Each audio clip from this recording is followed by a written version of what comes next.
นะโมตัสสะภะคะวะโตอะระหะโตสัมมาสัมพุทธัสสะนะโมตัสสะภะคะวะโตอะระหะโตสัมมาสัมพุทธัสสะนะโมตัสสะภะคะวะโตอะระหะโตสัมมาสัมพุทธัสสะพุทธังสรณังคัจฉามิธัมมังสรณังคัจฉามิสังฆังสรณังคัจฉามิทุติยัมปิพุทธังสรณังคัจฉามิทุติยัมปิธัมมังสรณังคัจฉามิทุติยัมปิสังฆังสรณังคัจฉามิตติยัมปิพุทธังสรณังคัจฉามิตติยัมปิธัมมังสรณังคัจฉามิตติยัมปิสังฆังสรณังคัจฉามิปานาติปาตาเวระมณีสิกขาปะทังสมาธิยามิอะทินนาทานาเวระมณีสิกขาปะทังสมาธิยามิกาเมสุมิจฉาจาราเวระมณีสิกขาปะทังสมาธิยามิมุสาวาทาเวระมณีสิกขาปะทังสมาธิยามิสุราเมรยะมัชฌะปมาทัฏฐานาเวระมณีสิกขาปะทังสมาธิยามิอิมานิปัญจสิกขาปทานิสีเลนะสุขติยันติสีเลนะโภคสัมปทาสีเลนะทุกขติยันติตัสมาสีรังวิโสทะเยนะโมตัสสะภะคะวะโตอะระหะโตสัมมาสัมพุทธัสสะนะโมตัสสะภะคะวะโตอะระหะโตสัมมาสัมพุทธัสสะนะโมตัสสะภะคะวะโตอะระหะโตสัมมาสัมพุทธัสสะสุวิชาโนภวังโหติณบัดนี้จะรับประทานแสดงพระธรรมเทศนาเพื่อเป็นเครื่องประคับประคองฉลองศรัทธาเพิ่มพูนกุศลบุญญราศีของญาติโยมพุทธศาสนิกชนผู้ขวนขวายในบุญในกุศลในวันนี้ในสังคมนี้มีการส่งเสริมให้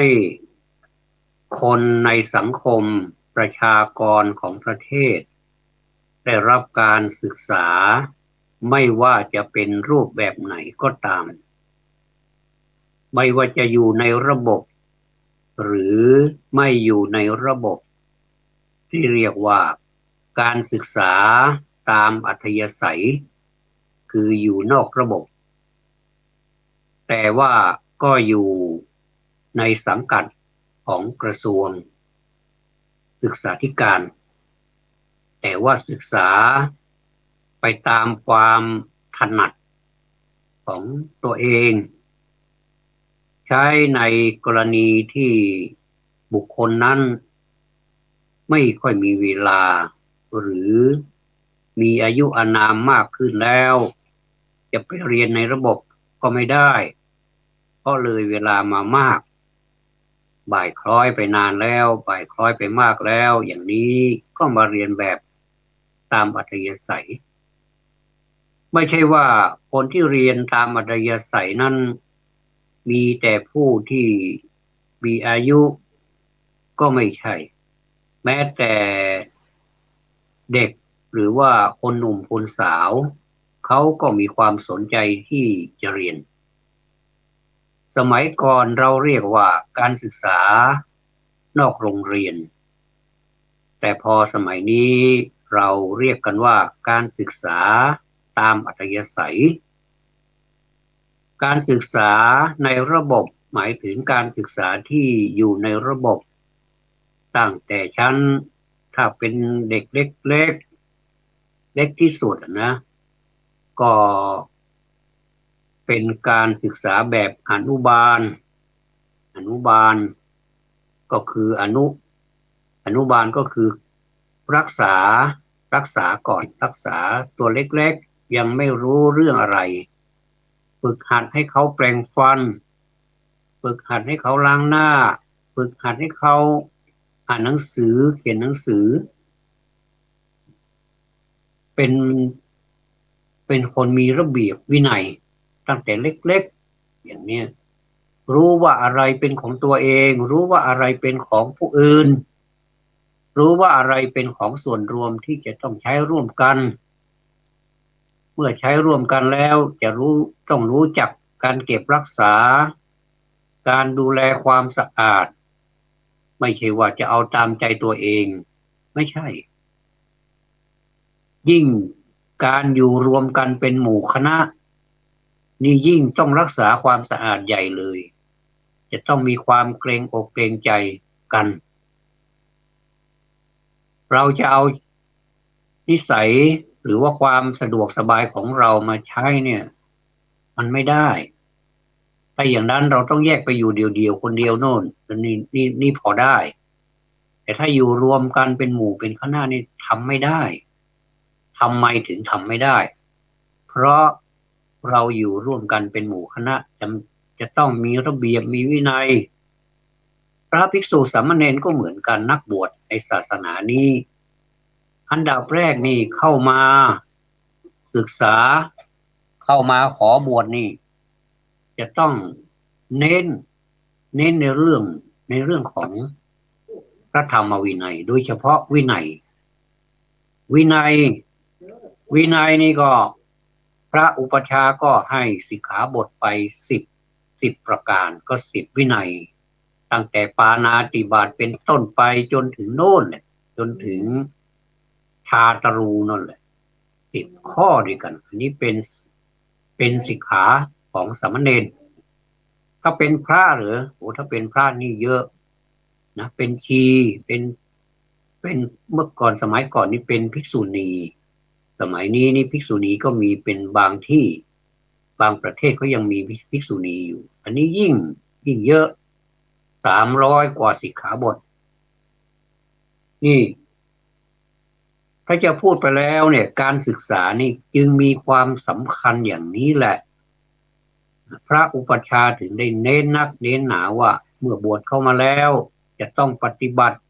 พระธรรมวินัย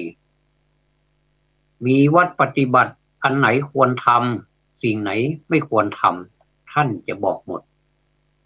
แต่ผู้บวชใหม่จำไม่ค่อยได้หรอกร้อยทั้งร้อยจำไม่ค่อยได้แต่ว่าก็จำเป็นประถมเป็นบรรทัดฐานไว้ก่อนแต่ว่าถ้าจะให้ดีหรือจะต้องศึกษาอะไรบ้างศึกษาศึกษาธรรมคู่ไปกับศึกษาวินัยรวมไปถึงศึกษาพุทธประวัติคือประวัติของพระพุทธเจ้าผู้ที่ทรงค้นพบหลักธรรมคำสั่งสอนนี้มีพระมหากรุณาธิคุณอันยิ่งใหญ่ สอนให้พวกเราด้วยสอนให้พวกเราได้รู้ได้ปฏิบัติแล้วได้ผลตามที่เราปฏิบัติด้วยไม่ใช่จะเรียนกันแบบลมๆแรงๆแล้วก็ประพฤติไปไม่สนใจละตำราก็คือตำราเรียนจบแล้วก็ถือว่าจบแล้วใครมาถามว่าจบอะไรก็จบแล้วก็ไม่ต้องเรียนอีกแล้วทำเสมือนว่าเป็นพระอรหันต์อย่างนั้นพระอรหันต์นี้มีที่สุดแล้วไม่ต้องเรียนต่อแต่ว่าญาติโยมทั้งหลายพระอรหันต์เนี่ยท่านก็ยังรักษาขันธ์ของท่านอยู่นะพระพุทธเจ้าก็เช่นเดียวกันท่านพระองค์ท่านก็ยังรักษาขันธ์ของท่านอยู่เมื่อยังทรงพระชนอยู่เนี่ยมีความทุกข์ไหมมีการเจ็บไข้ได้ป่วยหรือเปล่ามีสิ่งเหล่านี้มันเป็นเรื่องธรรมดาไม่มีใครจะปาฏิหาริย์ไม่ได้มันไม่มีหรอกถ้าใครเจอช่วยบอกหน่อยนะไม่มีในโลกนี้ไม่มีการไม่เจ็บไม่ป่วยไม่เกิดไม่แก่ไม่เจ็บไม่ตายเนี่ยไม่มีแต่ว่าเราเรียนไปแล้วส่วนมากเรียนไปแล้วก็บางคนก็ยังดูถูกตำราด้วยซ้ำไปทิ้งขว้างไปเรื่อยไม่ได้สนใจไม่ได้เก็บไว้ไม่ได้เอามาทบทวนหรือเอามาพินิจพิจารณาใช้การพินิจพิจารณาว่าหลักธรรมนั้นมันเป็นยังไงในหนังสือเล่มหนึ่งนี่นะญาติโยมหนังสือเล่มหนึ่งเนี่ยยังพูดถึงนักธรรมชั้นตรีเนี่ยนวโกวาทเนี่ยอันนี้เป็นบรรทัดฐานนวโกวาทแล้วหลักของนักธรรมชั้นตรีเนี่ยมันมีการแต่งกระทู้มีการตอบปัญหาวินัยมีการตอบปัญหาธรรมะมีการตอบปัญหาพุทธประวัติและศาสนพิธีเนี่ยสิ่งเหล่านี้เนี่ยมันควรจะอยู่กับเราทุกวันไม่ใช่ว่าเรียนแล้วทิ้งขว้างไม่ใช่ความเข้าใจอย่างนั้นผิดพลาดคลาดเคลื่อนจากความที่น่าจะเป็นทีนี้ผู้รู้ดีเนี่ยจึงเป็นผู้ที่มีความเจริญทำไมถึงว่าอย่างนั้นเพราะผู้รู้ดีนี่ได้แก่ผู้รู้วิชาในทางใดทางหนึ่งถ้าเป็นผู้รู้ดีในทางโลกพูดถึงทางโลกนะและชำนาญแล้วเนี่ยไม่ว่าจะเป็นวิชานั้นสาขานี้ถ้าชำนาญแล้วเนี่ยมันสามารถทำมาหากินได้นะที่จะนำความรู้นะมาประกอบการงานให้เจริญรุ่งเรืองได้ถ้าเป็นผู้รู้ดีในทางธรรมอันนี้เราเน้นทางธรรมนะทางธรรมนี่ทางธรรมนี่ทางโลกนี่ควรรู้ไหมก็ควรจะรู้เพราะถ้าคุณทำแต่งานอย่างเดียวคุณไม่มีคุณธรรมอย่างนี้ก็เหมือนอย่างที่เราเห็นอยู่เนี่ยนะบางที่หลายที่เนี่ยมีความเดือดร้อนเพราะคนเก่งงานเก่งวิชาการแต่ไม่เก่งคุณธรรมไม่มีจริยธรรมประกอบวิชาชีพตามที่ได้เรียนมาพอแล้วใครจะเป็นอะไรสังคมจะเป็นยังไงไม่สนไม่แคร์อย่างเนี้ยถ้าอย่างนี้ใช้ไม่ได้จะต้องประกอบไปด้วยคุณธรรมด้วยคุณธรรมนี้มุ่งตัวคุณธรรมจริงๆนะโยมมุ่งแต่จะละบาปบำเพ็ญกุศลคือรู้จักการกระทำความดีรู้จักหลีกเลี่ยงความชั่วเพื่อมุ่งปฏิบัติธรรมความดีมันเป็นยังไงหรือคนถึงได้ชื่นชอบกันนักแต่ไม่ค่อยชื่นชอบในการกระทำหรือไม่ลงมือการกระทำสักทีหรือว่าทำไปอย่างนั้นแหละทำเพราะถูกบังคับไม่ได้ออกมาจากใจไม่ได้ดึงเอาหัวใจมาทำเลยอย่างนี้มันไม่ถึงขืนหรอกเพราะฉะนั้นนี่ คำว่ากืนเนี่ยมันหมายถึงว่าก้นบึ้งของหัวใจเนี่ยเราดึงออกมาพูดกันเลยว่าสมมุติว่าเราไม่รู้สิ่งนี้เราก็บอกว่าเราไม่รู้อันนี้เขาเรียกว่าเอากืนมาพูดกันสอนให้หน่อยสิอย่างเนี้ยนะไม่ต้องไปไม่ต้องไปกลัวไม่ต้องไปกลัวเสียเปรียบไม่ต้องไปกลัวเสียฟอร์มบอกว่าสิ่งนี้ไม่มีความรู้ก็บอกไม่มีความรู้สิ่งนี้พอมีความรู้บ้างก็เผื่อแผ่ให้คนอื่นไปอย่างนี้สังคมมันถึงจะอยู่ได้นะและก็ความดีอีกหลายๆชนิดที่เราท่านทั้งหลายเข้าใจกันในปัจจุบันเนี่ยเราเราลองไปทบทวนดูนะว่าเราทำความดีอย่างไรเราทำความดีขนาดไหนดีนั้นมันดีจริงหรือไม่แล้วมันดีต่อเราอย่างเดียวหรือว่ามันดีต่อเราด้วยดีต่อบุคคลอื่นหรือว่าสิ่งแวดล้อมที่เราอยู่ที่เราอาศัยนี้ด้วยอย่างนี้ไปทบทวนกันดูนะแล้วก็ความชั่วล่ะมันเป็นยังไงความชั่วมันก็คือตรงกันข้ามกับความดีนั่นแหละมันมาด้วยกันเหมือนกับว่าเราเดินไปไหนเนี่ยเงามันก็ตามเราไปด้วยความดีมันก็เป็นเงาความชั่วมันก็เป็นเงาต่างคนก็ต่างเป็นเงาเหมือนกันแล้วแต่ว่ามันจะเป็นเงาอย่างไรมันจะเป็นเงาดีหรือว่าเงาไม่ดีแต่ความจริงเงานี่มันไม่ได้ตั้งใจจะเป็นเงาหรอกเพราะเราเดินไปมันถึงมีเงาถ้าเราไม่เดินไปเรา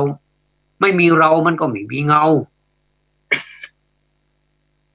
เพราะฉะนั้นนี่ความชั่วก็ตามความดีก็ตามเนี่ยเหมือนเงานั่นแหละความชั่วนี่มันคือความไม่ดีนั่นแหละแล้วทำไมผู้ที่ประพฤติปฏิบัติธรรมเนี่ยถึงมุ่งไปสู่การปฏิบัติธรรมอย่างจริงจังแล้วก็ท่านก็สามารถบรรลุความหลุดพ้นหรือว่าคุณธรรมทั้งสูงขึ้นไปเรื่อยๆเนี่ย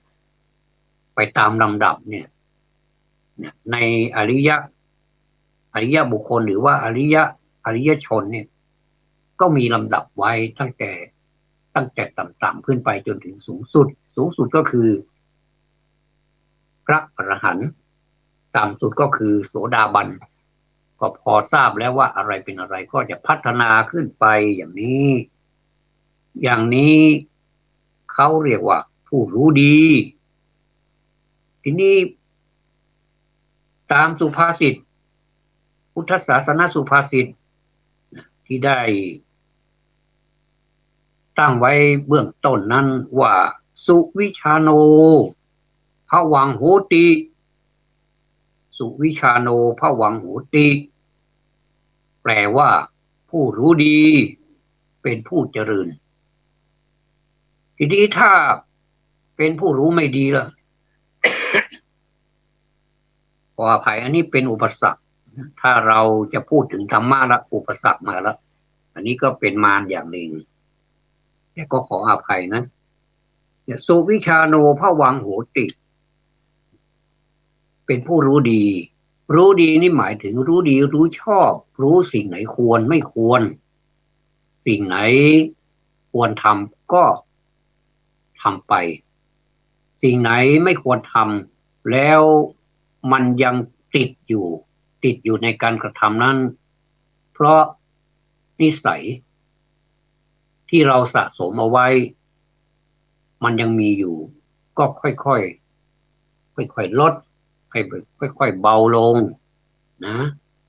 อย่าให้มันมากเกินไปให้ลดลงแล้วจะรู้สึกว่าอะไร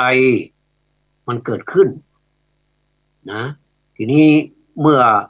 เราลดลงแล้วมันหมดมันหายไปทีนี้ความสุขเข้ามาแทนความความชอบธรรมเข้ามาแทนความขาวเข้ามาแทนดำนะความสว่างเข้ามาแทนความมืดไม่ดีกว่าหรือ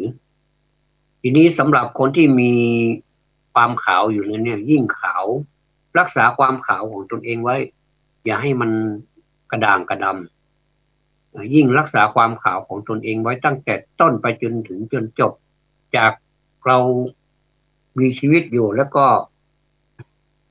เสียชีวิตไปแล้วเนี่ยความขาวก็ยังคงอยู่เหมือนความขาวของพระอริยเจ้าทั้งหลายเนี่ยความขาวของท่านก็ยังมีอยู่ไม่มีทิฏฐิอย่างนี้เขาเรียกว่าเป็นผู้รู้ดีนะทีนี้ในสังคมนี้นะโยมมันมันเป็นการหลอกตัวเองหรือเปล่าว่าตัวเองรู้ดีรู้ดีนี่ก็หมายถึงที่ได้กล่าวมาแล้วว่ารู้ดีรู้ในวิชาการดีรู้ในการหาช่องทางที่จะทำมาหากินดีก็เลยเหมาเอาว่าอันนี้คือผู้รู้ดีอย่างนี้ใช่หรือไม่ถ้าถามก็ตอบได้เลยว่าใช่คนบางส่วนจะเข้าใจว่าอย่างนี้คนบางคนจะเข้าใจอย่างนี้จริงๆก็เลยมีปัญหาขึ้นในสังคมอยู่ทุกวันนี้อันนี้แหละเป็นปัญหาเมื่อปัญหามันเกิดขึ้นสิ่งใดเล่าที่จะเข้ามาแก้ปัญหานั้นก็มีคำสอนต่างๆตามศาสนาของตนแล้วนะว่าจะทำยังไงให้ปัญหาในสังคมนี้ลดน้อยถอยลงไปก็ในด้านของพุทธศาสนานั้นก็มีหลักธรรมที่สมควรที่จะปฏิบัติมากมายด้วยกันแล้วแต่เราจะหยิบอันไหนขึ้นมาพิจารณาก่อนพิจารณาหลังแล้วก็สามารถพิสูจน์ได้ว่าสิ่งนั้นมันมีความจริงหรือไม่ที่ปฏิบัติไปแล้วเนี่ยมันมีผลอย่างนั้นหรือไม่หรือเป็นแค่ราคาคุยถ้าท่านไม่เชื่อท่านก็ลองไปทำดูหลายท่านทำแล้วก็ไม่ใช่ราคาคุยเป็นจริงแล้วที่ได้มานี้ถ้าสมมติว่าได้ความดีมาเนี่ยจะขายไหมจะซื้อแล้วก็ให้คุณน่ะไปทำความชั่วเหมือนเดิมเอาไหมอย่างนี้ถ้าอย่างนี้แล้วจ้างก็ไม่เอาเท่าไหร่ก็ไม่ขายเพราะว่าคุณงามความดีมันขายมันเป็นตีเป็นราคาเป็นมูลค่าของสิ่งของนี้ไม่ได้นะเพราะฉะนั้นเนี่ยเรายิ่งทำความดีมากเนี่ยเหมือนเรามีทรัพย์สมบัติมากขึ้นมากขึ้นเรารวยนะท่านทั้งหลายบางท่านมีความยากจนแต่มันจนแค่ทรัพย์สินเงินทองเท่านั้นเองไม่ต้องเสียใจแต่เรารวยคุณธรรมเรารวยคุณงามความดีเรามีสุขตั้งแต่ชาตินี้แล้วไม่ต้องรอไปขึ้นสวรรค์ชั้นไหนไม่ต้องรอให้เขามาบอกว่าขอให้สู่สุคติไม่ต้องมีใครมาพูดว่าขอให้สู่สุคติเราก็สู่สุคติอยู่แล้วสบายสบายชิวๆอยู่แล้วเพราะฉะนั้นนี่สบายสบายนี้ก็ให้มันสบายตั้งแต่ชาตินี้ไปเลยไม่ต้องไปรอสบายในชาติไหนหรอกเหมือนกับเราจะกินข้าวเราอยากจะกินข้าวก็ดีหรือว่าขนมหรือว่าผลไม้เราก็หากินในชาตินี้เลยไม่ต้องรอให้เขาไปวางไว้บนหลังโรงให้เรากินมันกินไม่ได้เพราะมันตายไปแล้วจะกินได้ยังไงนะอันนั้นมันเป็นความเชื่อเท่านั้นเองอย่างแตงโมนี่เป็นลูกพาให้เป็นพาให้เลยครึ่งลูกไปเลยเอาไปวางไว้กินไม่ได้ถ้ากินได้ก็ลูกมากินแล้วลูกมากินแล้วก็กลับเข้าไปนอนในโรงใหม่เนี่ยมันไม่มีนะเพราะฉะนั้นนี่เราจะทำอะไรก็ทำเดี๋ยวนี้คิดเดี๋ยวนี้ทำเดี๋ยวนี้อย่างอาตมาพูดอาตมาก็พูดเดี๋ยวนี้จริงๆพูดอย่างจริงจังด้วยแต่โยมอย่าไปเครียดนะที่จะมาโทษอาตมาว่าเอา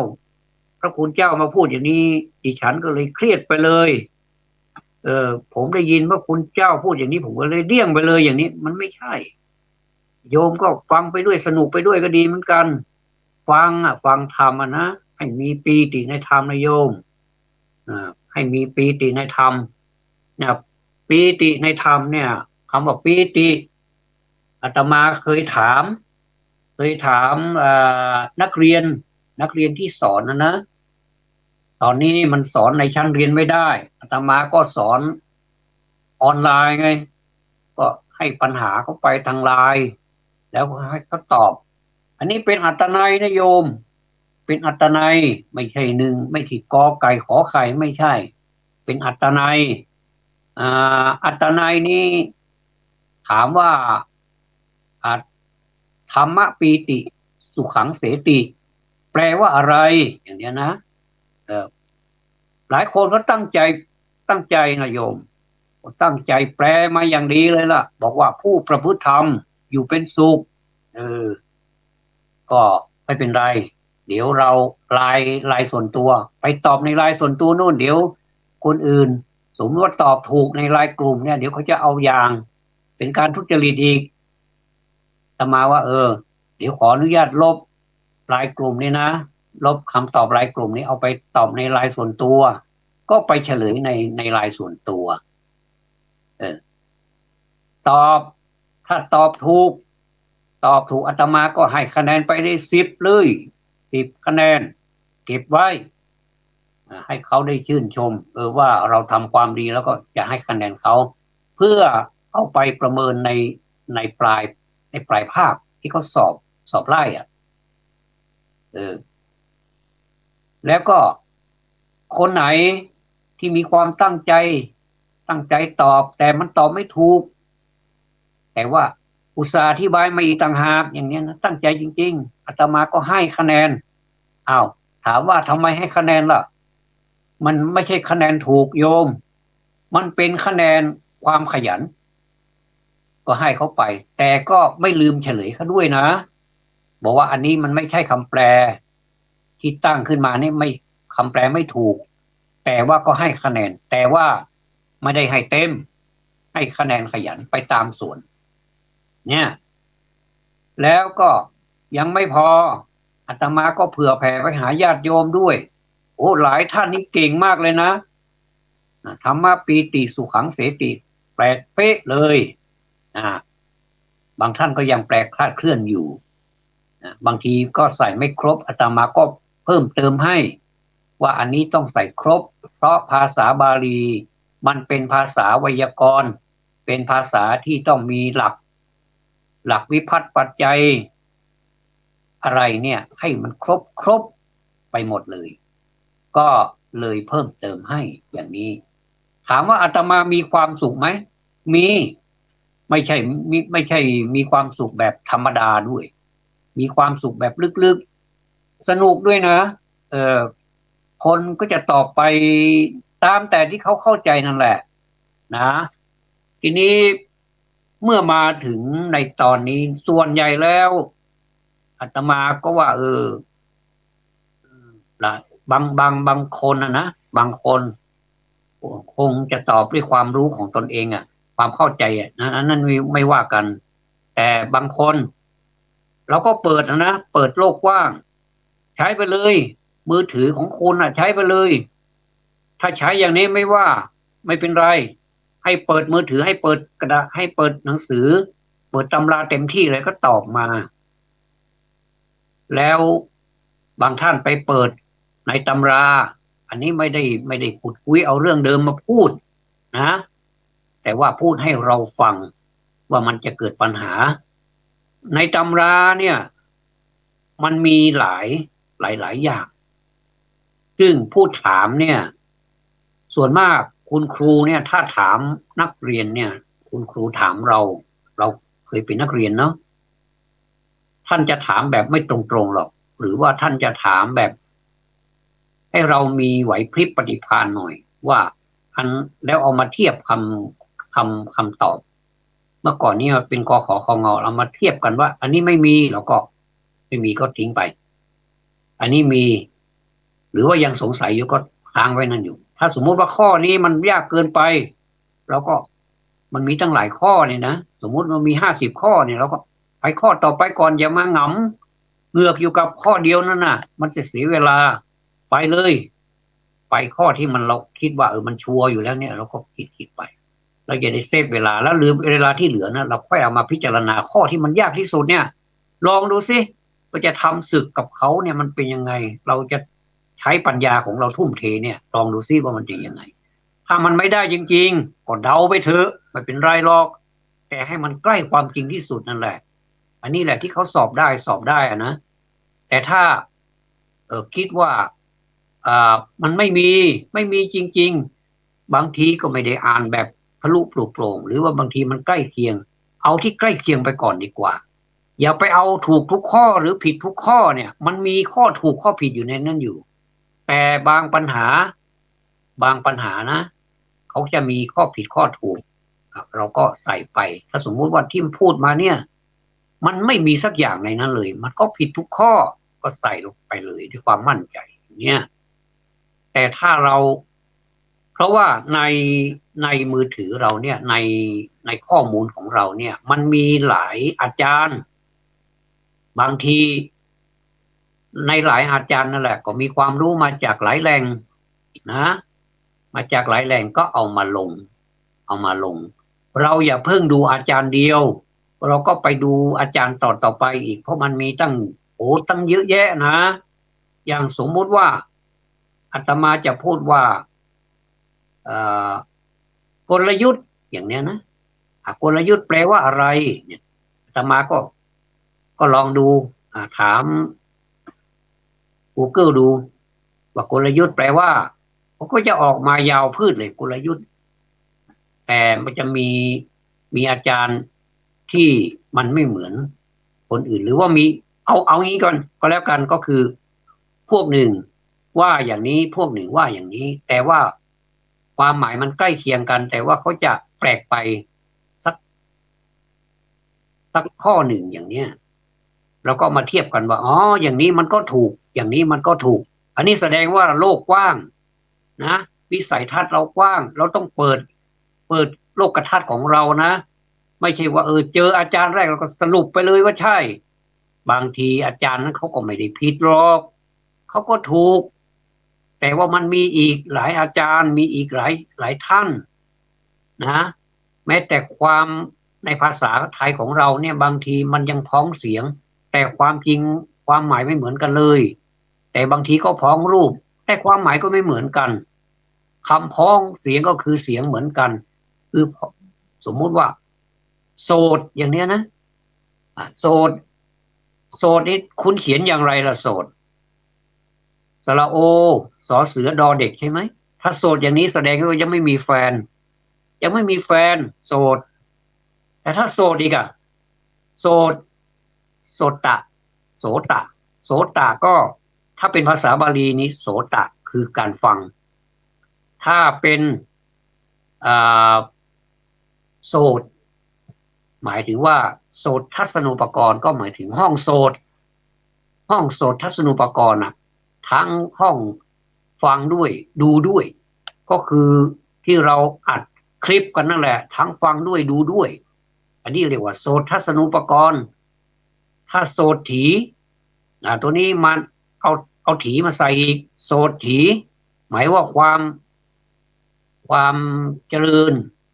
ความสุขความปลอดภัยประมาณนี้นะโสตถีก็มีตั้งหลายอย่างมีตั้งหลายโสตแล้วเราจะมาบอกว่าโสดหมายถึงคนไม่มีแฟนอย่างเดียวหรือมันก็ไม่ใช่นะอันนี้นี่โยมอย่าไปเครียดกับอาตมาไปด้วยนะและอย่าไปโกรธนะว่าคนไหนที่ได้คิดอย่างนี้แล้วก็พลาดไปแล้วเนี่ยไม่เป็นไรหรอกเราถือว่าผิดเป็นครูนะผิดเป็นครูก็ยอมรับยอมรับในความที่เราผิดพลาดนั้นไปก็แค่นั้นเองแล้วอาตมาเห็นในภาพเวลาที่เขาฝึกนักเรียนนักศึกษาครูบาอาจารย์นั้นนี่ระดับผู้ผู้เป็นนักปราชญ์นะที่เรารู้จักกันนะมาฝึกแบบฝึกต่อหน้าเลยนะถ้าอาจารย์ว่าอย่างนี้เขาก็จะต้องปฏิบัติตามอย่างนี้นี่ก็เรียกว่าฝึกภาคปฏิบัติเออดูแล้วก็ชื่นใจเนี่ยแล้ว อย่างนี้เนี่ยมันจะมีคำทั้งพ้องรูปแล้วก็พ้องเสียงด้วย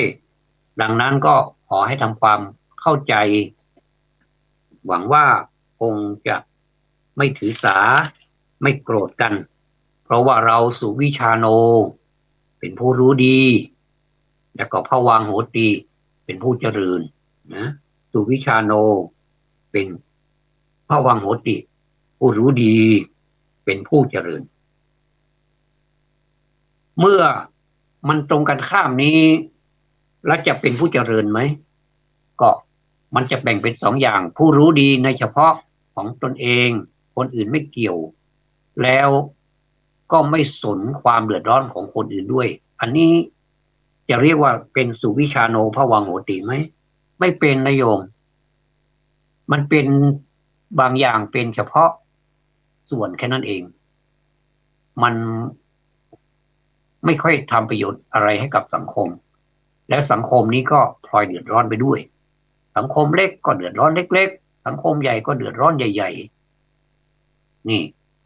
คนเรามีมากมายเหลือเกินในสังคมนี่เยอะแยะไปหมดเลยนะสุวิชาโนนี่เยอะทีนี้มันเมื่อมันไม่ดีแล้วมันก็เดือดร้อนความเดือดร้อนนี่แหละสมดังพุทธศาสนสุภาษิตบทหนึ่งว่าทุวิชาโน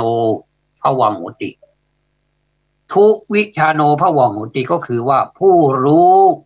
ชั่วเป็นผู้เสื่อมนะเป็นผู้เสื่อมยังไงเสื่อมจากหนึ่งเสื่อมจากความรู้สึกของคนอื่นเสื่อมจากความเคารพนับถือเสื่อมจากความเลื่อมใสศรัทธาพอเห็นแล้วก็โอ้เป็นผู้รู้ดีนะแต่ว่าทำไมทำไม่ดีเลยก็แสดงว่ารู้ไม่ดีละก็คือส่วนหนึ่งรู้ดีแต่ไม่ทำตามที่รู้ไปทำตามที่ตัวเองพอใจอย่างนี้เขาเรียกว่าทุวิชาโนเป็นผู้รู้ชั่วแล้วผลของมันจะตามมายังไงก็คือเป็นผู้เสื่อมอันนี้ขอเอาเรื่องที่ได้ประสบมานะได้ประสบการณ์มาก็มีผู้เรียนนี่แหละอาตมาเป็นผู้สอนแล้วท่านก็ถามมาด้วยความไม่รู้ของท่านนะเพราะเราไปจุดประกายให้บอกว่าเอ่อสุจิปุริวินิมุตโตนี่แหละก็คือการฟังการคิดการถามการเขียนเป็นหัวใจของนักปราชญ์เนี่ยนะและท่านก็พอเราสอนไปพักหนึ่งท่านก็ถามมาเลยบอกว่าบทสรุปศีลเนี่ยผู้รับหรือว่าผู้สมาทานศีลเนี่ยไม่ว่าจะเป็นศีลห้าศีลแปดอะไรก็ตามเนี่ยควรจะทราบไหมว่าเขาสรุปยังไงอ่ะแล้วเขาสรุปให้เราฟังเนี่ยเขาสรุปยังไงควรทราบนะโยมควรทราบเพราะว่าที่เขาสรุปนั้นจุดมุ่งหมายก็คือให้พวกเราทราบนั่นแหละถ้าเขาไม่ให้เราทราบแล้วเขาจะพูดให้เราฟังทำไมทุกเมื่อเชื่อวันเวลาที่สมาทานศีลสาธุสาธุสาธุพอศีลจบแต่เราไม่เคยแปลความหมายของท่านสักทีเลยอย่างนี้ก็แสดงว่าท่านก็เข้าใจผู้เดียวใช่ไหมแล้วผู้ฟังไม่เข้าใจหรือว่าไม่สนใจอันนี้เป็นคำถามที่ดีมากนะโยมหรือว่าเป็น case study หรือว่าเป็นตัวอย่างในการศึกษาเป็นกรณีตัวอย่างเป็นกรณีศึกษาให้โยมไปท่องออกมาก็ดีว่าคำแปลของสีเลนะสุขติงยันติสีเลนะโภคสัมปทาสีเลนะนิพุติงยันติตัสมาสีลังวิโสทะเยเนี่ยมันแปลว่าอะไรโยมไปแปลมาแล้วโยมก็จะได้เป็นสุวิชาโนไงผู้รู้ดีผู้รู้ดีทางธรรมแล้วก็ และก็ทำให้เรานี้ทราบความหมายของคำว่าสรุปที่ศีลเนี่ยนะอิมานิปัญจสิกขาปทานิแปลว่าอะไรสีเลนะสุขติงยันติแปลว่าอะไรเราก็สาธุเอาก็สาธุเอาเพราะพอพระถามว่าสีเลนะนิพุติงยันติแปลว่าอะไรโยมไม่ทราบครับไม่ทราบเจ้าข้าอย่างเนี้ยอย่างนี้นี่น่าเสียใจนะน่าเสียดายฟังมาตั้งนานนะสีเลนะสุขติงยันติสีเลนะโภคสัมปทาโยมแปลไม่ได้ความจริงโยมมีปัญญาแต่โยมไม่ทำแค่นั้นเองนะมีความเพียรหน่อยนะโยมนะช่วยกันแปลช่วยกันแปลทุกวันนี้แม้แต่สวดมนต์ทำวัดสวดมนต์อะไรนี้ถ้าเราแปลนะเราได้เปรียบนะเพราะมันจะเป็นการเสริมสร้างความเชื่อความเลื่อมใสของเราเข้าไปอีกมากเลยโยมไม่ใช่น้อยเลยนะเออเหมือนกับเราเสริมสร้างอะไรสิ่งที่อยู่รอบตัวของเรานี้ให้มีชีวิตให้มีชีวาคนเรานะโยมอย่ามีชีวิตอย่างเดียวเพราะว่าเกิดมานี่ถ้ามีชีวิตอย่างเดียวเนี่ยมันเสียเปรียบต้องมีชีวาด้วยนะต้องมีชีวาด้วยมีชีวิตอย่างเดียวนี่มียังไงก็คือหายใจอย่างนี้แหละอยู่ไปเป็นวันๆแล้วก็บ่นก็พูดไปบอกว่าไม่มีอะไรทำว่างและเวลาท่านคิดสเปซสปาท่านไม่ท่านมีเวลาคิดแล้วเวลาท่านทำอะไรที่มันสเปซสปาทำไมท่านทำเวลาพูดอะไรสเปซสปาทำไมท่านพูดเนี่ยถามตัวเองเขาท่าดีเนาะก็ลองทำดูสิอาตมาไม่ได้มาว่าใครนะก็ลองทำดูถ้ามันได้ดีแล้วก็ก็เป็นความดีของโยมเองนั่นแหละอาตมาจะไปแบ่งความดีของโยมไม่ได้ยังไงนอกจากโยมก็จะมาพูดต่อไปว่าเมื่อก่อนฉันเป็นคนอย่างนี้นะฉันเป็นคนไม่รู้เรื่องอะไรเลยเห็นเขาเทศเขาก็ฟังไปอย่างนั้นแหละเห็นพระเทศสนุกดีนะว่าท่านเสียงเพราะดีนะท่านตลกดีนะท่านมีคำคมมีคำอะไรที่น่าฟังนะแค่นั้นหรืออันนี้พระไม่อยากได้ผู้เทศไม่อยากได้จุดมุ่งหมายของผู้เทศจริงๆไม่ใช่แบบนี้นะโยม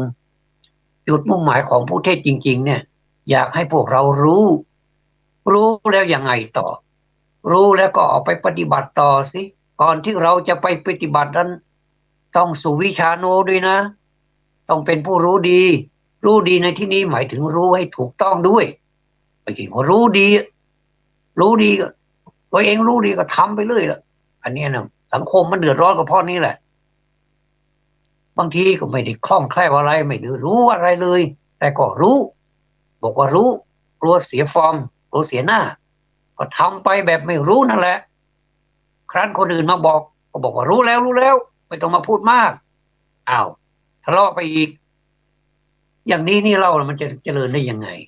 ต่อให้อีก10 ชาติก็ไม่เจริญละมั้งโยมเพราะฉะนั้นเนี่ยคนเราเนี่ยเมื่อรู้แล้วเนี่ยรู้ยังไงถามตัวเองรู้แค่ไหนรู้ยังไงรู้ผิดรู้ชอบรู้ชั่วรู้ดีรู้ไหมเรารู้วิชาการอย่างเดียวเนี่ย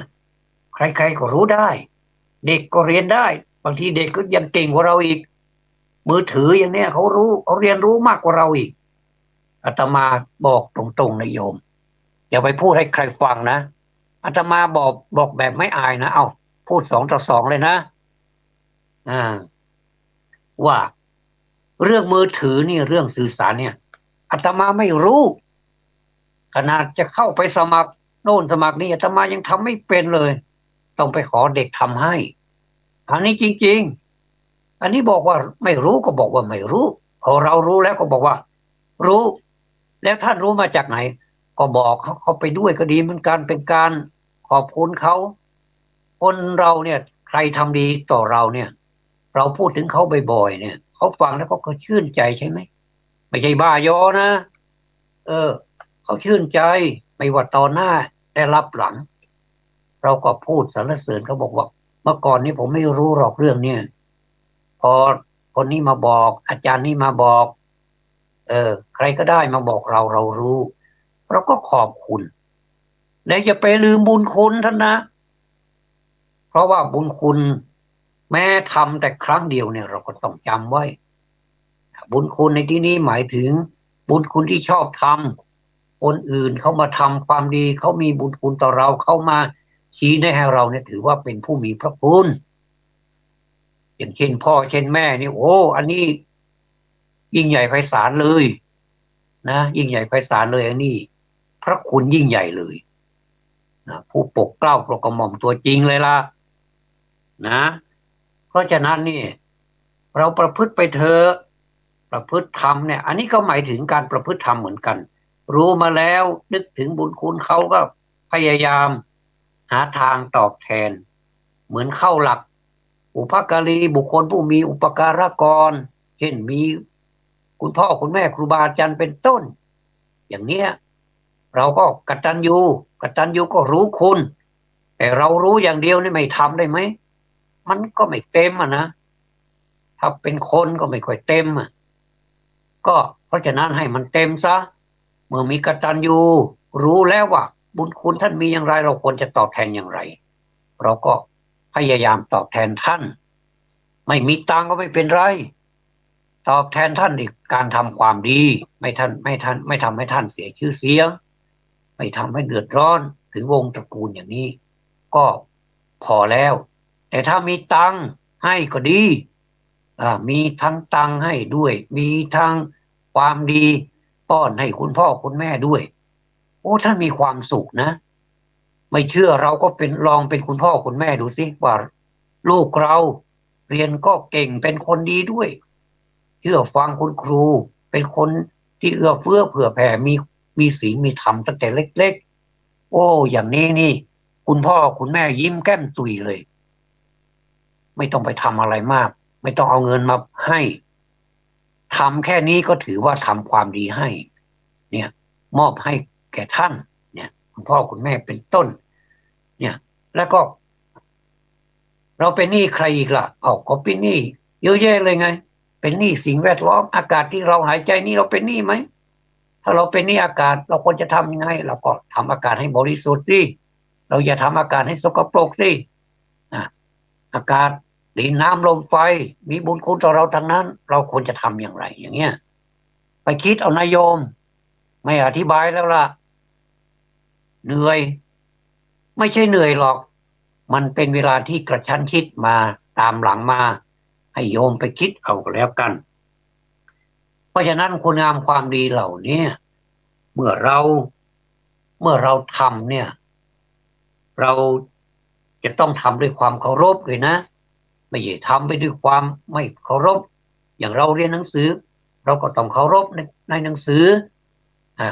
อย่างหนังสือ1 บรรทัดเนี่ยโยมเชื่อไหมไม่เชื่อก็ต้องเชื่อนะว่าสมมุติว่าเราเรียนไม่ได้จริงๆเนี่ยเอา1 บรรทัดนี่มาท่องทุกวันนี่มันจะจำไหมมันจำโยมหนังสือ1 บรรทัดเนี่ยถ้าเราอ่านซ้ำๆกันนะไม่ว่าจะทำอะไรนะไม่ว่าจะอาบน้ำก็ตามไม่ว่าจะเล่นกีฬาไม่ว่าจะทำอะไรทุกอิริยาบถเราไม่ว่านั่งว่านอนว่าเดินว่ายืน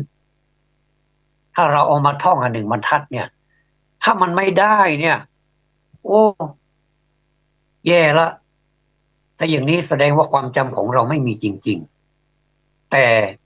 มันไม่ใช่เรื่องปาฏิหาริย์นะถ้ามันได้มันไม่ใช่เรื่องปาฏิหาริย์อย่าไปเข้าใจว่าเราไม่เคยจำเลยนะมีพระมาบอกว่าเอาหนังสือ1 บรรทัดเนี่ยให้ท่องไปสิท่องซ้ำๆนะแล้วมันจะจำไม่ปาฏิหาริย์นะโยมอาตมาไม่ได้มาสอนเรื่องปาฏิหาริย์บอกว่าโอ้พระนี่ปาฏิหาริย์นะโอ้ไปหาสิพระนี่อยู่วัดไหนเนี่ยพากันไปเนี่ยไม่ใช่เรื่องปาฏิหาริย์มันเป็นเรื่องของโยมเรื่องการบอกให้โยมทำเป็นเรื่องของเราเป็นเรื่องของพระเป็นเรื่องของอาตมาแต่เรื่องการกระทำจริงๆเป็นเรื่องของโยมความสำเร็จเป็นของโยมความจำเป็นของโยมในเมื่อเราใช้วิธีนี้แล้วบรรทัดนี้มันได้แล้วได้อย่างขึ้นใจด้วยนะ ต่อให้เราไปลืมมันก็ไม่ลืมจ้างให้มันก็ไม่ลืม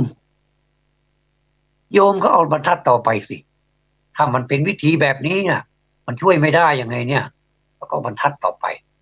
ทีนี้เมื่อบรรทัดต่อไปมันมันใช้ได้ผลเราก็เพิ่มขึ้นบรรทัดอีกบรรทัดสิอีกสักครึ่งบรรทัดก็ได้ฮะเป็นบรรทัดครึ่งมันจำได้ก็เพิ่มให้เป็นอีก2 บรรทัดสิก็เพิ่มเข้าไปเป็น4-5 บรรทัดเดี๋ยวก็เป็นหน้าสิสนุกนะโยมสนุกเหมือนเราท่องกอเอ๋ยกอไก่เมื่อก่อนนี่ไงเราไม่รู้หรอกมันกอเอ๋ยกอไก่มันเป็นยังไงเราก็ท่องกันไปแบบนกแก้วนกขุนทองกอเอ๋ยกอไก่ขอไข่ในเล่าขอขวดไปถึงฮอนกฮูกตาโตนะทำไมเราถึงจำได้กอเอ๋ยกอไก่อันนี้ในแง่ของการจำการท่องแต่ยังไม่เห็นตัวสมมติว่าอ่าสมมติว่าคุณครูทายเราบอกว่าตัวนี้คืออะไรเราตอบไม่ได้เพราะเราท่องกอเอ้ยกอไก่ขอไข่ในเราแต่เรามโนภาพเอาหมกเราไม่เห็นหรอกแต่ถ้าเรากอเอ้ยกอไก่เราเขียนกอไก่ลงไปด้วยแล้วก็กอเอ้ยกอไก่ด้วยอย่างนี้มันรู้นะเพราะฉะนั้นนี่ต้องเรียนด้วยความเคารพตามพุทธศาสนสุภาษิตบทหนึ่งว่าสัทธโมคารุกาตโพควรเคารพสัตธรรมนะควรเคารพสัตธรรมควรเคารพในการศึกษาควรเคารพในครูบาอาจารย์โยมฟังเทศก็เคารพเทศที่เทศนาไปเนี่ยนะเป็นการให้เราทำความดีละความชั่วนะทำจิตใจให้ผ่องใสเราก็จำไว้นี่ความเคารพนี่ธรรมนั้นย่อมรักษาผู้ประพฤติธรรมเป็นนิจธรรมที่ประพฤติดีแล้วย่อมนำสุขมาให้อย่างเนี้ยนำสุขมาให้ใครนำสุขมาให้ผู้ประพฤติตามให้ทำตามเป็นอานิสงส์แห่งธรรมที่ตนประพฤติดีแล้วดังนั้นในผู้ประพฤติธรรมย่อมเป็นที่รักและนับถือของผู้อื่นและธรรมย่อมตามรักษาผู้ประพฤติในสถานที่ทั้งปวงเพราะฉะนั้นนายโยมบุคคลผู้รักตนหวังเฉพาะคุณเบื้องสูงจงทำความเคารพพระธรรมคือมันสำรวมระวังในการประพฤติธรรมไม่ว่าเราจะประพฤติธรรมเราจะเรียนธรรมต้องเคารพต้องเคารพคือสำรวมระวังตั้งอกตั้งใจให้มีสมาธิในการเรียนนโยมมันถึงจะธรรมนั้นถึงจะกลับมาปกครองหรือว่ามาคุ้มครองเราได้เราอย่าไปพูดแบบนกแก้วนกขุนทองธรรมะรักษาหรือว่าธรรมะชนะอธรรมก็พูดไปอย่างนั้นแหละแต่ไม่ได้ทำไม่ได้ปฏิบัติอะไรมันจะเกิดผลได้อย่างไรวันนี้ขอสรุปนะว่าอาตมาพูดมาตั้งแต่ผู้รู้ดีเป็นผู้เจริญรู้ดียังไงรู้ดีก็คือรู้ผิดรู้ชอบรู้ประโยชน์รู้ไม่รู้ไม่ใช่ประโยชน์รู้สิ่งไหนควรทำไม่ควรทำรู้อันไหนเป็นกุศลไม่เป็นอกุศลอย่างนี้เรียกว่าสุวิชาโนภวังหุติพอมาอีกว่าถ้ามันไม่เป็นสุวิชาโนแล้วมันจะเป็นยังไงมันก็เป็นทุวิชาโนภวังหุติก็คือเป็นผู้รู้ชั่วเป็นผู้รู้ไม่ดีเป็นมิจฉาทิฏฐิเป็นผู้เสื่อมและต่อมาอาตมาก็มีคุณธรรมให้อีกข้อหนึ่งก็คือเคารพพระสัทธรรมเคารพในการศึกษาเคารพในบิดามารดาสิ่งเหล่านี้โดยเฉพาะพระสัทธรรมนี้ควรเคารพอย่างสูงยิ่งวันนี้ได้อธิบายมาก็พอสมควรแก่เวลาแล้วนะอธิบายไปอธิบายมาเสียงแหบโยมอันนี้เขาเรียกว่ามารผจญถึงเสียงแหบยังไงอาตมาก็พูดไปแบบแหบๆนี่แหละไม่เป็นไรหรอกก็คงจะพอฟังกันได้ในวันนี้ขอพระสัทธรรมทั้งปวงที่อาตมาภาพได้นำมาเทศนาในวันนี้จงโปรดมาเป็นตบะเป็นเดชะเปรียบเหมือนแสงสว่างนำทางให้เราท่านทั้งหลายได้เดินทางฝ่าความมืดความไม่รู้ความที่ตนเป็นคนไม่ดีให้กลับกลายเป็นคนดี กลับกลายเป็นคนดีนี้ไม่ได้ด้วยการเสกไม่ได้มาด้วยปาฏิหาริย์แต่กลับมาด้วยการประพฤติการกลับเนื้อกลับตัวใหม่คนไหนที่มีความดีอยู่แล้วก็ขอให้มีความดียิ่งขึ้นไปขอความสุขความสวัสดีจงมีแด่ท่านผู้ฟังทุกท่านในท้ายที่สุดนี้ขอคุณพระศรีรัตนตรัยจงมาโปรดบันดลบันดาลให้ท่านทั้งหลายเป็นผู้ประพฤติปฏิบัติธรรมอย่างจริงจังและขอให้ประกอบไปด้วยอายุวันนะสุขภาพปฏิภาณธนสารสมบัติจงทุกประการรับประทานแสดงพระธรรมเทศนาสมควรแก่เวลาจึงขอสมมุติยุติลงคงไว้แต่เพียงเท่านี้เอวังก็มีด้วยประการฉนี้อภิวาทนาสีลิสะนิจจังพุทธาปัจจายโนจตารโอธรรมาวัฏันติอายุวันโนสุขังพลัง